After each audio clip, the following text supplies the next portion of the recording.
मानव की नजर मंदिर पर पड़ी ही थी कि तभी पूरा जंगल गोलियों की आवाज से गूंज गया। मानव ने तुरंत प्रतीक्षा का हाथ पकड़ा और जल्दी से जमीन पर लेट गया। प्रतीक्षा डर से सहमी कांपती हुई आवाज में मानव से बोली, मानव, ये क्या हो रहा है? कौन है ये लोग? मानव धीरे से बोला, मुझे क्या पता, मैं भी तो तुम्हारे साथ ही हूँ। प्रतीक्षा बोली, क्या ये लोग तुम्हारे पीछे आए हैं? मानव ने जवाब में कंधे उचका दिए और बोला, आज तक तो मेरे ऊपर किसी ने गोली नहीं चलाई। अगर ये मेरे लिए आए हैं तो गोली क्यों चलाते? मानव आगे कुछ बोलने ही वाला था कि तभी दूसरी तरफ से भी दनादन गोलियां चलने की आवाज आने लगी। मानव सहमते हुए बोला, प्रतीक्षा, हमें कैसे भी करके यहाँ से निकलना होगा, नहीं तो हम भी बड़ी मुसीबत में फंस सकते हैं। प्रतीक्षा फुसफुसाते हुए बोली, निकलना तो हमें चाहिए, लेकिन हम निकलें कैसे? अब इससे बड़ी और कौन सी मुसीबत आ सकती है? मानव बोला, मुझे लग रहा है ये आर्मी और नक्सलवादियों के बीच लड़ाई चल रही है। अगर आर्मी वालों ने कुछ और समझकर हम पर गोली चला दी तो हम गए, और नक्सलवादियों ने मुखबिर समझ के गोली चला दी तो भी हम गए। प्रतीक्षा किसी तरह हिम्मत बांधते हुए बोली, मतलब इधर कुआं उधर खाई? मानव ने प्रतीक्षा का हाथ पकड़ा और बिना कोई शोर किए धीरे धीरे आगे बढ़ने लगा। धीरे धीरे छिप छिप कर मानव और प्रतीक्षा लड़ाई के मैदान से बाहर आ गए थे, लेकिन अभी भी वो खतरे से बाहर नहीं थे। तभी अचानक प्रतीक्षा ने मानव का हाथ जोर से दबा दिया। मानव समझ गया कि आगे कुछ खतरा है, लेकिन प्रतीक्षा बोलकर नहीं बता सकती थी। प्रतीक्षा ने उंगली से एक दिशा में इशारा कर दिया। मानव ने जब उस ओर देखा तो थोड़ी दूर पर आर्मी की ड्रेस पहने स्नाइपर गन लेकर एक आदमी लेटा हुआ था।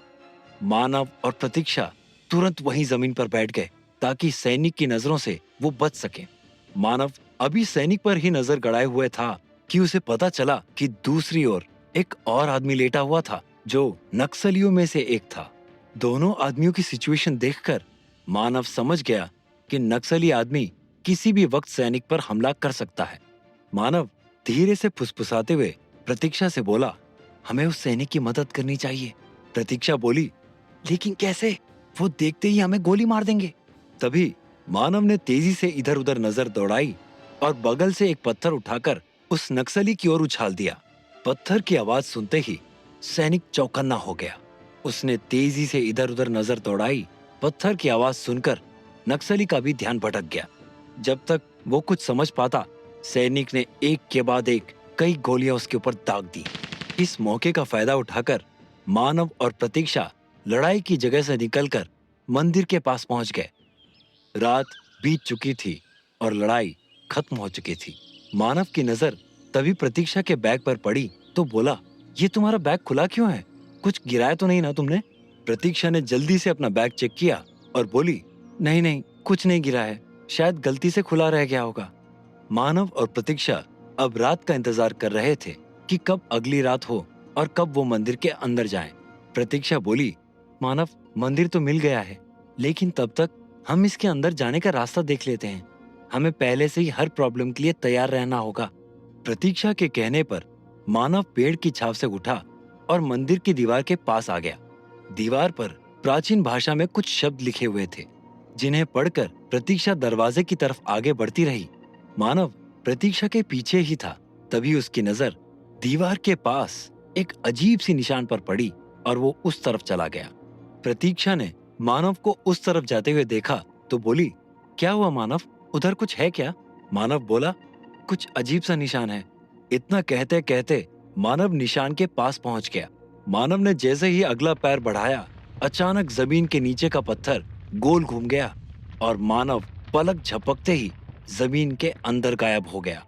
प्रतीक्षा चिल्लाते हुए मानव के पीछे भागी, लेकिन मानव का कहीं कोई नामो निशान नहीं था। फिर प्रतीक्षा ने चिल्लाते हुए उस जगह के पत्थर को हिलाया डुलाया, लेकिन सब बेकार, और प्रतीक्षा जोर जोर से मानव मानव चिल्लाने लगी। प्रतीक्षा को अचानक पानी की आवाज सुनाई पड़ी। उसने इधर उधर देखा, लेकिन कहीं कुछ नहीं था। उसने आवाज की तरफ ध्यान दिया तो ऐसा लगा जैसे कहीं किसी के पानी पर चलने की आवाज हो। फिर उसने जमीन पर कान लगाया तो वो चौंक गई। आवाज जमीन से आ रही थी। वो चिल्लाते हुए बोली, मानव, क्या ये तुम हो? तुम मुझे सुन पा रहे हो? तभी नीचे से आवाज आई, हाँ, मैं सुन पा रहा हूँ। मैं यहाँ एक नदी में आ गया हूँ। पानी बहुत ठंडा है और बहुत अंधेरा है यहाँ। प्रतीक्षा बोली, तुम्हारे पास जो मेरा बैग है उसमें देखना एक छोटा सा टॉर्च है। तुम घबराना मत, मैं तुम्हें बाहर निकालने का रास्ता ढूंढ लूंगी। मानव बोला, प्रतीक्षा, मुझे टॉर्च मिल गया है। फिर उसने जल्दी से एक नजर इधर उधर दीवार पर डाली और बोला, प्रतीक्षा, मैं सही जगह आया हूँ। ये गरुड़ मंदिर ही है। यहाँ दीवार पर उन्हीं की तस्वीर है। ये जगह बहुत अजीब है, तुम अंदर नहीं आ पाओगी। मुझे लगता है हमारा साथ यहीं तक था। अब प्लीज तुम वापस लौट जाओ। प्रतीक्षा इस पर गुस्साते हुए बोली, पागलों जैसी बात मत करो। मैं तुम्हारे साथ ही आई हूँ और साथ ही रहूंगी। मानव ने जवाब में बोला, तुम्हें मेरी कसम है, ये मंदिर बहुत रहस्यमयी है। तुम इसमें नहीं घुस पाओगी।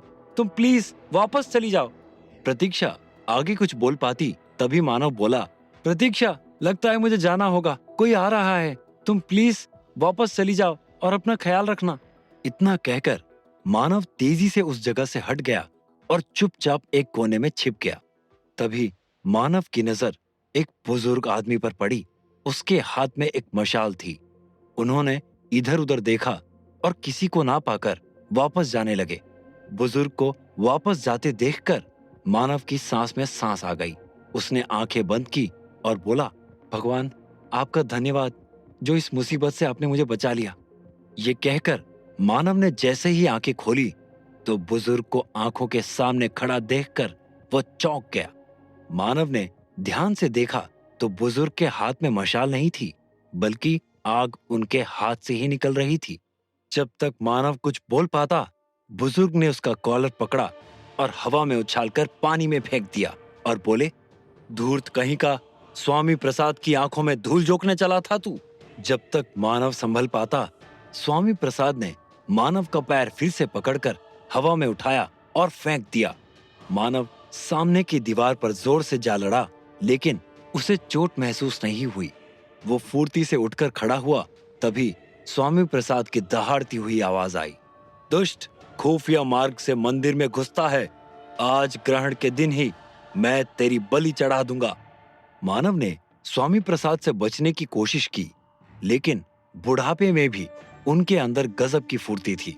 उन्होंने मानव के दोनों पैर पकड़े और जैसे कोई पीठ पर बोरी लादता है, उस तरह मानव को लाद लिया और एक बड़े से पत्थर के सामने खड़े हो गए और चिल्लाते हुए बोले, गरुड़ देव, ये मेरी तरफ से पापियों की 400वीं बलि है। मानव स्वामी प्रसाद को समझाना चाहता था, लेकिन वह बोलने का मौका ही नहीं दे रहे थे। मानव ने पत्थर पर नजर डाली तो उस पर काफी सारा खून लगा हुआ था, जो अब सूख चुका था। मानव ये देखकर समझ गया कि ये आदमी का लगभग रोज का काम है। स्वामी प्रसाद ने ओम गरुड़ाय नमः बोलकर मानव का सिर जोर से पत्थर पर पटक दिया, लेकिन अगले ही सेकंड मानव और स्वामी प्रसाद दोनों ही चौंक गए। मानव और पत्थर के बीच बस थोड़ी ही दूरी थी, लेकिन मानव का शरीर हवा में तैर रहा था। स्वामी प्रसाद चौंकते हुए बोले, ये असंभव है। कौन हो तुम? मानव खुद को संभालते हुए बोला, मैं मानवेंद्र, अयोध्या से आया हूँ। मानव आगे कुछ बोल पाता, इससे पहले ही स्वामी प्रसाद मानव के पास आए और झटके से मानव की शर्ट हटा दी। मानव का बर्थ मार्क देखते ही स्वामी प्रसाद जमीन पर गिर गए और अपना सिर मानव के पैरों पर रख दिया और बोले, मुझे माफ करना, मैं अभागा आपको पहचान नहीं पाया। मैं इतने सालों से आपका ही तो इंतजार कर रहा था और आपको ही नहीं पहचान पाया। लेकिन मानव हड़बड़ाकर पीछे हट गया और बोला, आप मुझसे उम्र में बहुत बड़े हैं, आप प्लीज माफी मत मांगिए। इस उम्र में भी आपकी सेवा भाव और अपने कर्तव्य के लिए लगन तारीफ के काबिल है। स्वामी प्रसाद बोले, हमें उम्मीद नहीं थी कि आप आ पाएंगे, लेकिन आखिरकार आप आ ही गए। अब जल्दी से यहाँ से चलिए, हमें अभी बहुत सारे काम निपटाने हैं। मानव स्वामी प्रसाद के पीछे चलते हुए कुछ कदम आगे बढ़ने के बाद बोला, क्या मैं आपको दादा बुला सकता हूँ? स्वामी प्रसाद बोले, आप कुछ भी बुला सकते हैं। इस पर मानव बोला, लेकिन आप मुझे आप नहीं, तुम बुलाइए। स्वामी प्रसाद एकाएक रुक गए और बोले, तुम्हारी आवाज तुम्हारे पिताजी जैसी है, लेकिन बातें एकदम अपनी माँ जैसी करते हो। स्वामी प्रसाद की बात सुनकर मानव एकदम से खुश हो गया और बोला, क्या आप उन्हें जानते थे? उनसे मिले थे? कुछ बताइए ना उनके बारे में, और यहाँ जो कुछ भी हुआ उसके बारे में भी। स्वामी प्रसाद चलते चलते ही बोले, अभी उन सब चीजों के बारे में बात करने के लिए समय बहुत कम है। एक बार तुमको तुम्हारी शक्तियां मिल जाएं, फिर आराम से बैठकर सारी बातें करेंगे। स्वामी प्रसाद की बात सुनकर मानव मन महसूस कर रह गया और पीछे पीछे चलता रहा। कुछ देर बाद मानव को बहुत जोर की भूख लगी थी। उसके सामने फल भी थे, लेकिन उसने खाए नहीं। उसे रह रहकर प्रतीक्षा की भी चिंता हो रही थी कि वो सही सलामत वापस जा पाएगी या नहीं। थोड़ी देर में मानव और स्वामी प्रसाद ने हवन के लिए ढेर सारी लकड़ियां इकट्ठी कर ली थी और उसमें आग भी लगा दिया था। मानव बोला, अभी से क्यों आग लगा रहे हैं? अभी तो ग्रहण लगने में थोड़ा समय बाकी है ना?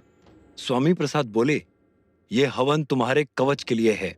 जाओ, वो सामने की दीवार पर टंगा अपने पिताजी का कवच ले आओ, उसको जागृत करना है।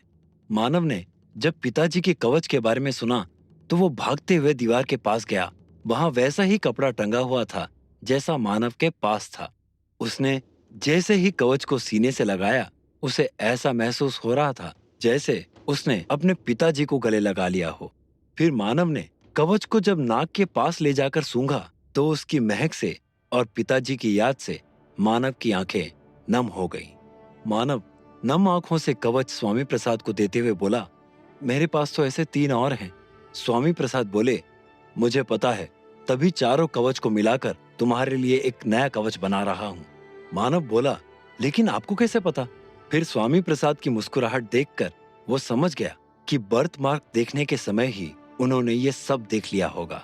मानव ने बिना स्वामी प्रसाद के कहे शर्ट के अंदर से तीनों कपड़ों को निकालकर उन्हें पकड़ा दिया। स्वामी प्रसाद ने जब पहला कपड़ा देखा तो उसे तुरंत मुट्ठी में बींच लिया और उनकी आंखों से लगातार आंसू बहने लगे।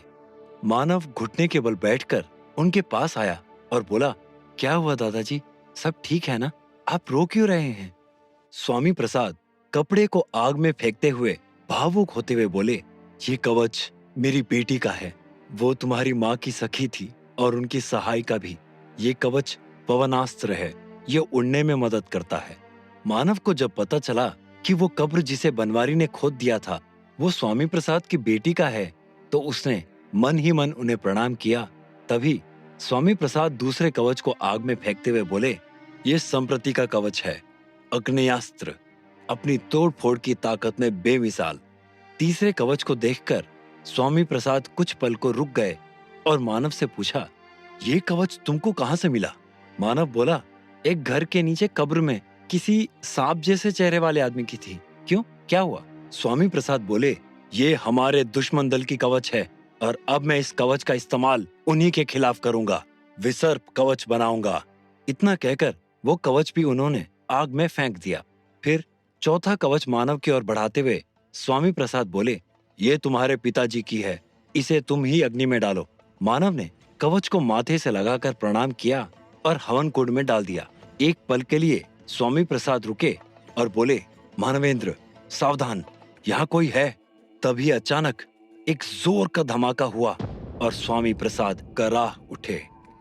धूल धुआं कम हुआ तो सामने से किसी की आवाज आई, यहाँ तो हवन चल रहा है। मुझे तो लगा था कि तुम लोग झूठी उम्मीद में जिंदा हो, तो ये है तुम्हारी आखिरी उम्मीद, तुम्हारा वारिस, गंदा मिलावटी खून।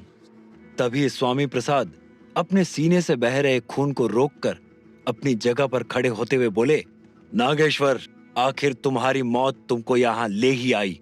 पाप का ग्रहण कितना भी ताकतवर क्यों ना हो, धर्म की रोशनी को ज्यादा देर तक ढक के नहीं रख सकती है।